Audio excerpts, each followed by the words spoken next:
दोस्तों, चंद शेर और कते और एक दोड़ा थोड़ी नज़र है।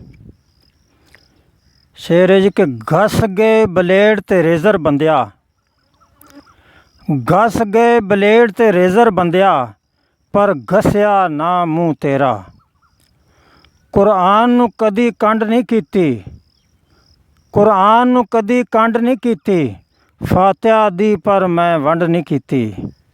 कुरान नूं कदी कंड नहीं कीती, फातिहा दी मैं वंड नहीं कीती। ते झूठी दुनिया इश्क मुहब्बत सब दी लज्जत चख लईए, झूठी दुनिया इश्क मुहब्बत सब दी लज्जत चख लईए। ओ भी बुरका पावन लग पई, मैं भी दाड़ी रख लईए। जिस हद तक आसम तेरी मजबूरी है, जिस हद तक आसम तेरी मजबूरी है, बेगम नूं बर्दाश्त करना ज़रूरी है। ते दोड़ा है जी कि इस नित दे लड़न तू बेहतर हा, इस नित दे लड़न तू बेहतर हा, चा पावा नोटिस डा के।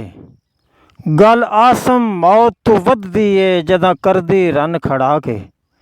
मार के बड़का भांडे बनदी, नाले बनदी घर दे ताके, पर बच्चियां पारू आखना पौंदा है, मेरी बेगम बा इखलाक है। ते अच्छा, सावन का महीना है दोस्तों, मुड़के छुड़के खूब आ रहे ने, कदी गर्मी कदी बारिश कदी बदल। इस मौजू ते कि गुजरन औखे सावन भादू, गुजरन औखे सावन भादू, मुड़के छुड़के आवन वाधू।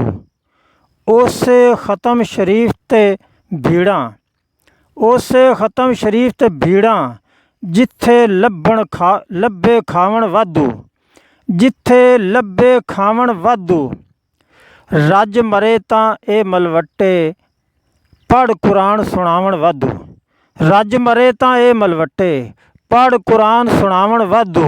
जींदियां जेड़े वात न पुछण, मोया वैण ओ पावन वाधू। रिश्तेदारी पालन जेड़े, खुशियां ओ हडावन वाधू। बाबा दारू ओटे मरिया, साते कुल करावन वाधू। ते मापे राजी करके आसम, सुख दी पींग जुटावन वाधू। ਇਹਨੂੰ ਪੂਰਾ ਕਰ ਲਓ।